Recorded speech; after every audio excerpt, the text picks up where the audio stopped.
There are no facts. There are no facts. There are no facts.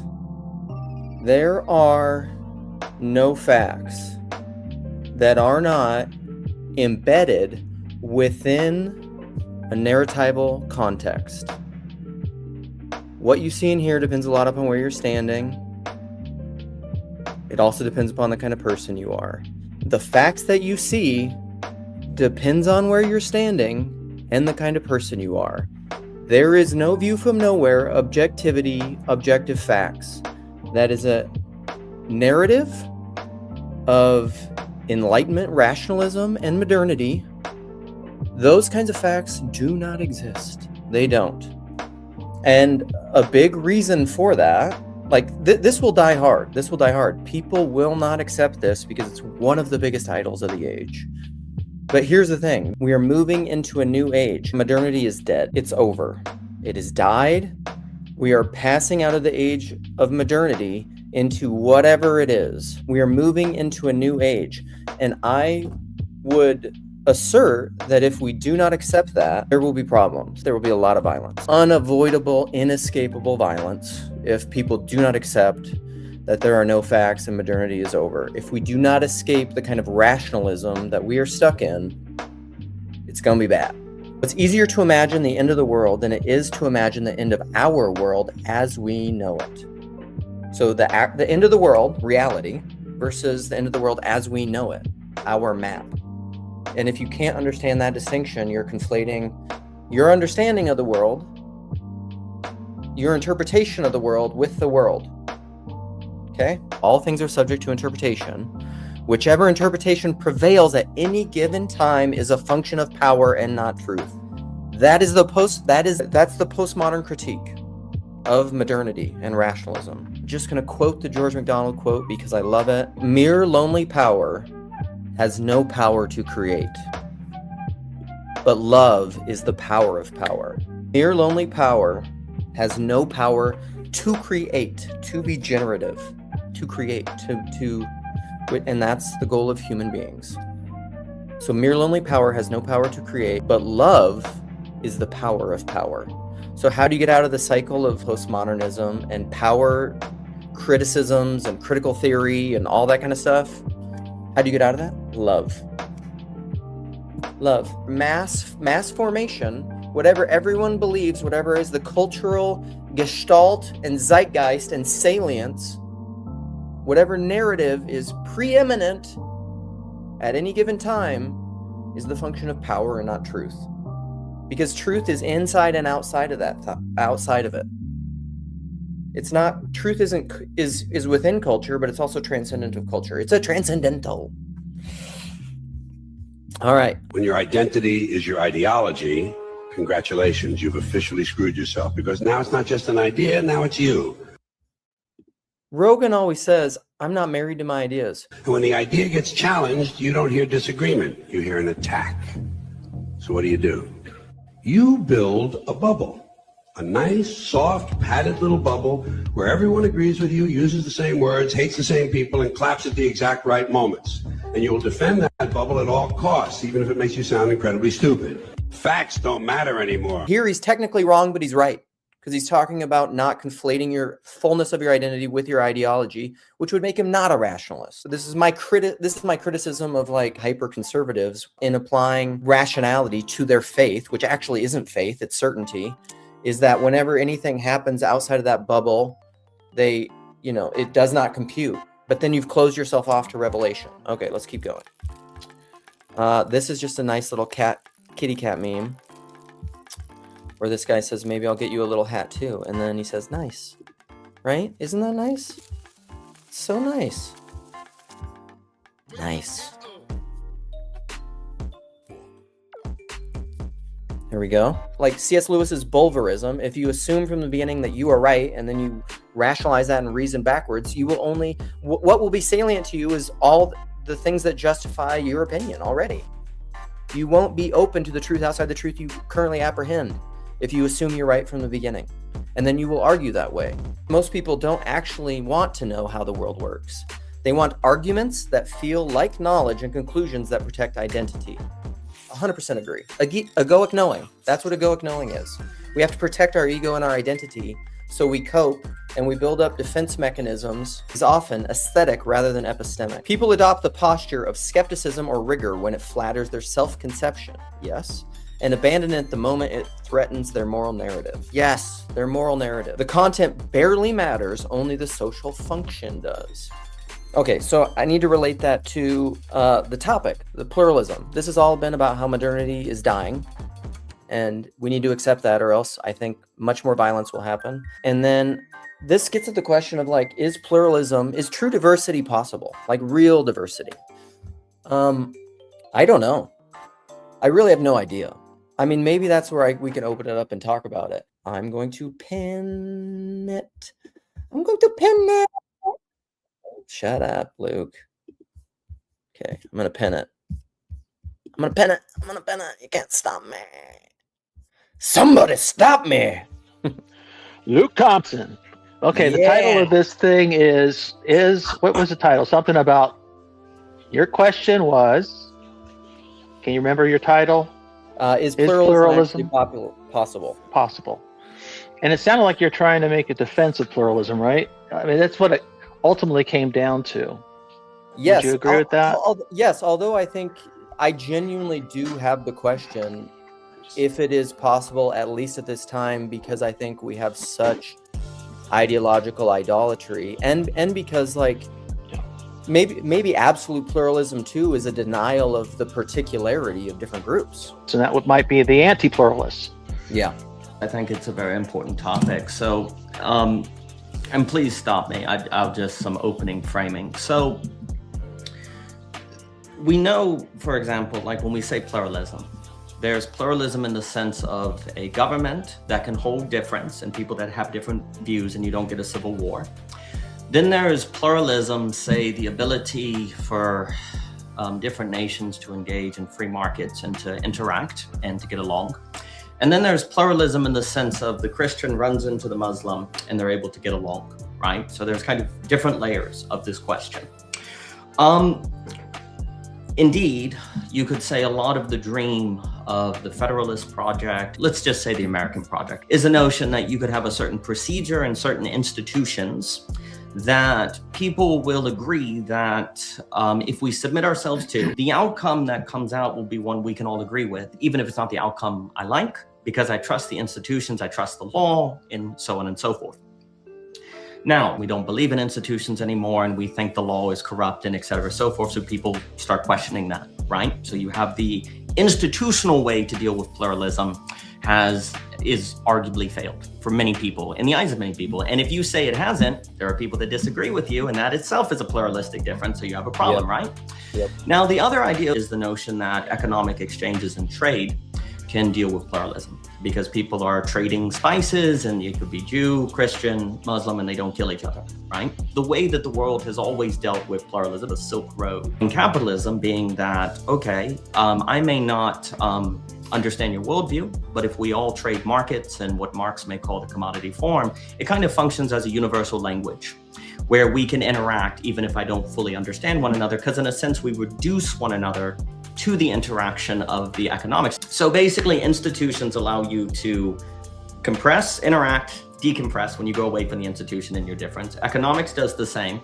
Oh, but what if people feeling the economic system failed or is leading to a Nickland singularity, so we don't trust the economy, right? We don't trust that interaction. Oh, and by the way, as Marx points out, as you participate in the economy, it trains your habits to be unable to interact with the world in terms beyond, say, the commodity form or pricing. Like if you say, I'm going to go learn guitar because I value it, and someone says, why are you going to be a musician? And you say no, they're like, that's stupid. Yeah. And actually, you're trained to believe that if you're not going to get paid to do something, it's not a good use of time. And you actually have you need kind of the philosophy and idea that it is a good use of time. Otherwise, you don't. And then you're not going to have a way to form community because you didn't learn all those skills and abilities you needed because you only did the things that made you money, right? So then the economy is training your habits in a certain way that makes it difficult. So now I think when we think about pluralism, basically, we're kind of at the last line of defense now because the institutions in the economy, they're in legitimization crisis. and you'd probably have to reestablish trade agreements or whatever, and there'd probably have to be a war. Can you reiterate the three economics? So you have, we could say the economic is a way to deal with pluralism. You have the institutional, which I think Mark was toying. And the last one here is the literal encounter. The Muslim and the Christian, us all coming together, form of pluralism, right? Yeah. And basically, I would argue that if this doesn't work, then people aren't going to see a reason to do the work to restore the other two, right? Because it's actually just kind of hiding the fact that we don't want to get along, and in that way it's repressive, and that way it's a lie.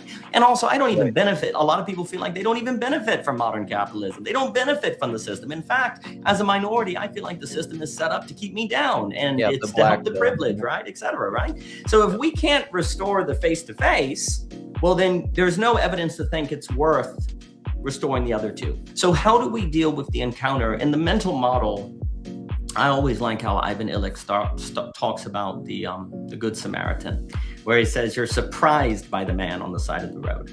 Like, you're surprised by the person you encounter. So if we can't deal with pluralism, so you could theoretically, I would argue the dream of the Enlightenment is a way to deal with differences, to get everyone on the same autonomous rationality, the same internally consistent system. Please note, internally consistent is not the same as generally consistent, but if we can all actually kind of follow the same view, then logic and rationality will bind us. And we should always know the Enlightenment is not crazy to try to seek this dream. And basically, I would say the dream continues in the Nicholandian AI, which is basically just the spread of the fungibility logic. I would say the question of pluralism should be focused on not getting everyone to have the same views, but the encounter itself, encounterology, the surprise of, say, the Christian and the atheist, the running into one another. And when I talk about the girdle point is not a point above the encounter. Is what you're doing is you're coming into the encounter to meet the other in a way. It's not that you stop believing in your ideas, but you have to make a live judgment and discernment with the other person. Because I would argue most people, when they encounter other people, their ideas are talking through them more than they're talking their ideas. Actually, one of the weird things is you got to do philosophy precisely to escape ideas. Like, there's this whole problem, like ideas, like there's this idea that ideas are a problem. Yeah, but the problem is you already have ideas. And if you don't think about them, they like possess you. And they run your life for you, actually. And so there's this weird thing where you have to think about ideas, what makes it look like all you care about is ideas, precisely so you don't care about ideas, and you do learn to play guitar without getting paid for it, and you're able to have community, because if you didn't think about stuff is worth doing, even if you don't get paid about it, you wouldn't do it, and now you don't have a community. Right. We have to think through ideas precisely so we can meet the other person in a way where our ideas are not getting in the way of the other person. And I would argue you can do that without giving up your beliefs or falling into some sort of lame perennialism. And then in that place of live personal encounter, if you truly believe Jesus is Lord and Savior, and you're like, well, I should shine with that beauty to convince them, then shine with the person of Christ and have that convince them versus a proposition, right? Yes. Because it's not a choice between giving up your beliefs to stand for the other, or like being kind of top-down tyrannical. Shine. Yeah. You know, for me, the correct evangelism in this sense is shining, because shining attracts. You attract people into something if you shine with a certain quality of life. So as you develop that shine, I would hope, if the Muslim truly believes in their beliefs, I would hope that they would try to convince me to be a Muslim. If the Hindu truly believes, you would kind of hope it, right? It'd be kind of weird if they didn't, right? Well, then let everyone come together in that place of the live discernment and shine with what they believe. And that's a way where you can have, quote unquote, difference and even competition, convincing, but it's not in the form of violence. It's in the form of embodied truth. And if Jesus is the way, the truth, and the light, then if you come into that space, then you'll shine with that beauty and attract people. All of that has to be expanded on. But I believe in that space, there are possibilities that can help us begin addressing these things. Nice. That was very good. Thank you. Pleasure to make your acquaintance, Daniel.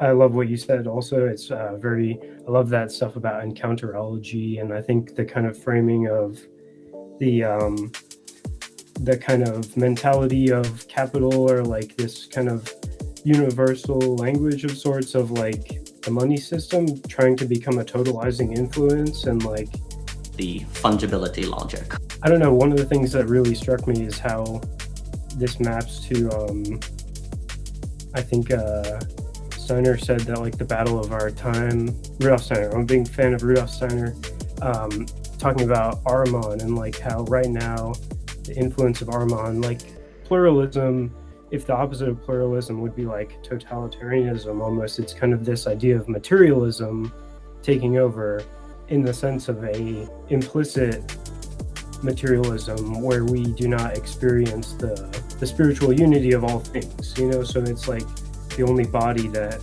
encompasses all bodies is like the mystical body of Christ. And of course that's like an axiom which some people bring to the table already, but I think it's a really good way of approaching the problem, is that like there is in fact we are, I mean, we're all part of, and you can approach this from a materialism angle too. You can say we're all one species here on Earth, you know, we're all part of the same solar system. Like we are obviously factually one in this regard, you know. And I think so it's just interesting to approach it through that way, where it's like there already is a pluralism insofar as we are all here right now. Like it's possible.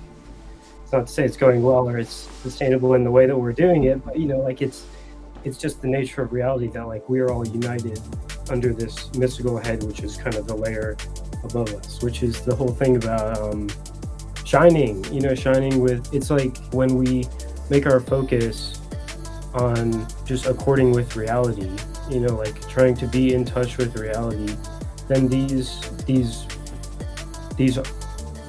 prior unities, like these already unities, they come out. You know, if we focus on being in the presence and trying to counter the reality of the person with us, no matter what ideology or whatever they're part of, we see, oh, they're a human just like me, and then we have this implicit unity, you know. And I think of course, one thing I like to write about that is the medium of communication can really have an impact on this. You know, it's like when you see someone in person, you can't help but feel with them. The mirror neurons and stuff, we are connected and we are united, you know. But when we get into lack of shared context and different definitions and stuff like this, it really breaks down, you know. So yeah, I think there's a lot of potential in thinking about that in encounterology and shining with, you know, it maps to the transfiguration, where with the garments of skin, It's often aesthetic. are we separating? Are we putting up boundaries between us and other people? Are we avoiding the death of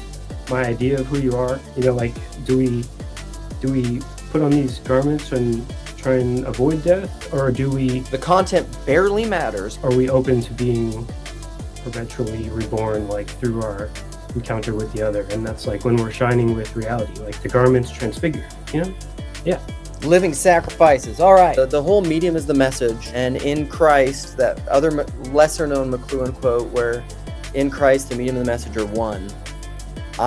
I'm trying to do that in live streams. Online, I'm trying to create a space where persons and that event, that meeting event, is possible, rather than just being stuck up in influencing and algorithms and colonization.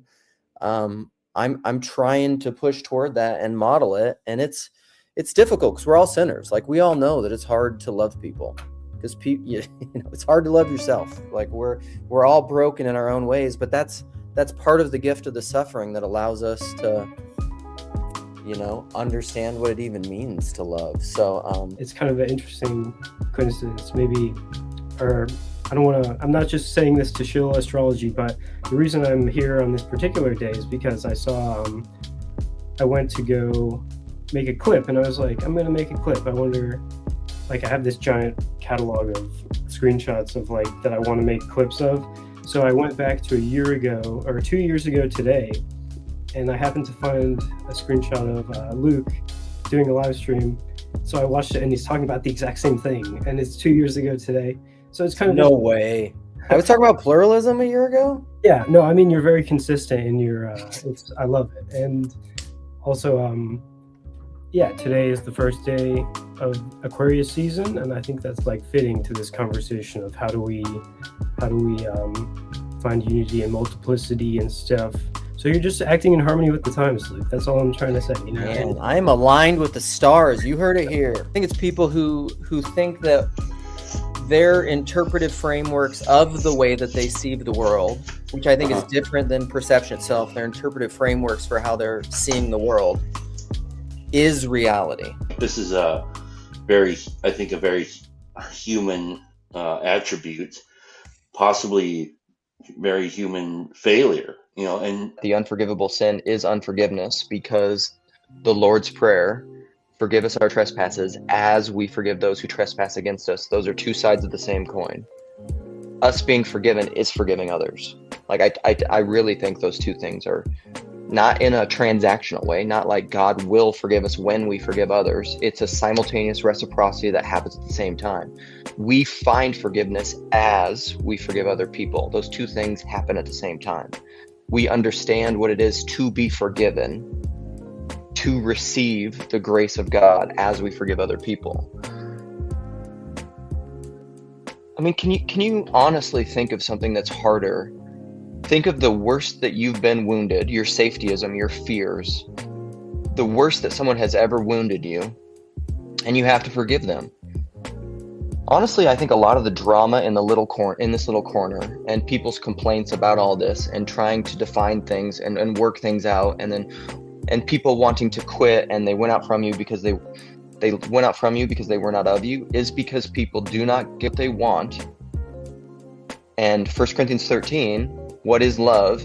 Love is not insisting on its own way. We insist on our own way because of what we want, and then we don't get what we want.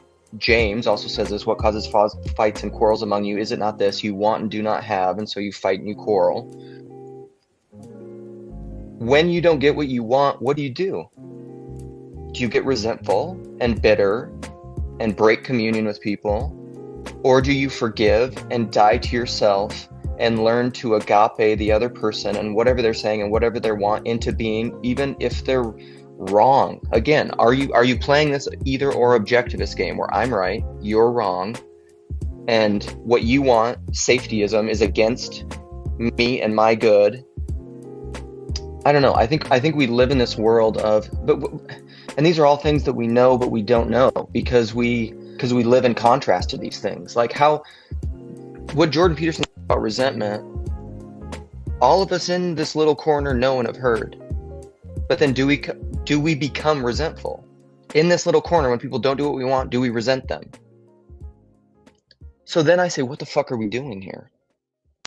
This is often what I say when it comes to the Bible or when it comes to anything, any assertion you have. What Jordan Peterson says about resentment, let's just take that as an example. Do you believe that? Then, as my dad said growing up, show me the money. Because this is the thing. I was always, back to the father episode of Luke's live streams, about men's work and whatever, all that stuff, which actually just became about talking about dads. My growing up, show me the money. Oh, great. Okay, I'll go back there. So my dad always used to say, show me the money. Because I had a big imagination. I was always talking a big game, but I didn't have a good follow through, believe it or not. Big dreamer, ENFP. That's very true. So that's how I used to roll. And so you could say that was a really hard thing. That was a harsh thing for my father to do, rather than what would I have wanted in that moment? Well, I would have wanted him to foster that and to you're a dreamer, cool, dream, go, positively reinforce me. That wasn't what my dad did. It was antagonism. It was to doubt my dream. It was to, in a sense, put me down. But in a lot of ways, I'm thankful for that because it made me into what I am. Anti-fragility. Hard times create strong men. Strong men create good times. Good times create weak men. Weak men produce hard times. That whole cycle. Or like the Jordan Peterson thing of when he speaks to people about the things that they most value in their life and that they love in their life, it's these difficult times they learn to endure through. Anti-fragility. You don't want, and that's a great idea. That's essentially what I'm talking about. The difficult things in your life are often things that you're most thankful for, having endured them. And if you took those things, so most people, when they look back on their life, like, these difficult things that I went through are the things that I'm most thankful for. If you seek to constantly eliminate the difficult things from your life and the things that are against your well-being or your safety or your whatever, you're going to take away all the things about that produce character, that produce endurance, that produce love, that produce strength. You often push off these things that are really difficult for you, but you ought not to do that, because those are the things that often make you strong. And so I think that Christians should not run away from things that are hard and bad for them. It's the early church martyrs, or it's like when the plague happens. The Christians should be the people who are not trying to run away from the plague and stay alive. They are the people that are going into the plague, loving the people who are dying, not fearing death. Because if I live or I die, it's all Christ. So like if I go into the plague and I love these people and I help them and I get the plague and I died as Christ. I died sacrificing myself for those in need, for the brother. Love has nothing greater than this, and he lays down his life for his friend or his enemies. And so even in this little corner, and with difficult people, and with hard people, with boundaries, with heresy, with excommunication, what do? Do you seek to get rid of the thing that is hard, that is bad, that is scary, the safetyism that's going to ruin you, that's going to destroy you? Do you seek to get rid of that? I see that logic. Like, it makes sense, of course. But also, that reminds me of that Louis joke, of course, but maybe Christianity is antithetical, is completely opposite to the safetyism that seeks to protect you from death. The death drive is the thing that just runs to that. And what is that in us? I think it's the part of us that knows that, again, transhumanism. What is that? Fear of death. We're going to use technology to escape death. I think that's a lie. I think that's a satanic lie. What is the transhumanism of this little corner? How are we trying, what psychotechnologies and language and mechanisms are we trying? Here's the thing. Should we be so scared of the death of this little corner? That very fear may be the thing that destroys this little corner. That's what I would say. If it dies, it dies. I'm not that worried about it. Because then I'll just the spirit moves where it will. You cannot control it. You can't control it. Okay, I'm going to go back and read some of these comments here. I'm really sorry about the audio with this. I think I just need to stop trying to use my damn Bluetooth headphones because they're terrible. But I think I've been getting some pushback in the comments, which is fantastic. Because if I didn't like the pushback of this, everything that I'm saying would be a lie. Huh? Right? All right. These are luxury beliefs, maybe. I think I saw that in there. My hope is that people can learn, and I hope that TLC and my channel even is an example of how to learn to create spaces and to model of listening to people with actual difference. Because I think we need to learn how we can listen to people before we can even begin to learn how to live with people in actual difference. If you can't even talk and listen to them, you're sure as hell not going to live with them. So that's briefly, yeah. What grounds pluralism is ultimately some kind of articulation of value, right? And if we can't identify at least a common enough understanding of value, right? And a lot of times, even among different disparate groups, there's a lot of shared value there, right? They may value it in a different way. And so if you use a term from physics like sheaving, like branches growing off of a tree, there has to be some underlying, this goes back to the original question of what grounds this all. And if you can connect this to a value, some kind of fundamental value that kind of branches itself off in a billion different directions, if you can get to some sort of irreducible core of shared value, let's say, you value capital accumulation, I value the environment, there's actually a shared substrate down there, right? You're both looking for something, your value is filling a function.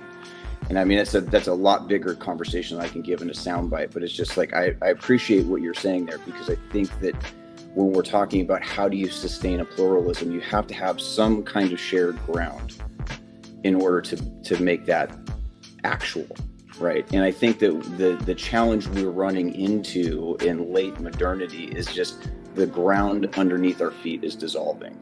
It's not holding up to the entropy in the system, and we lack fundamental structures to be able to facilitate that kind of pluralism. Daniel and Jed's conversation is going to happen. That's it. Meow, meow. Meow, See you, meow. kitties. Next time.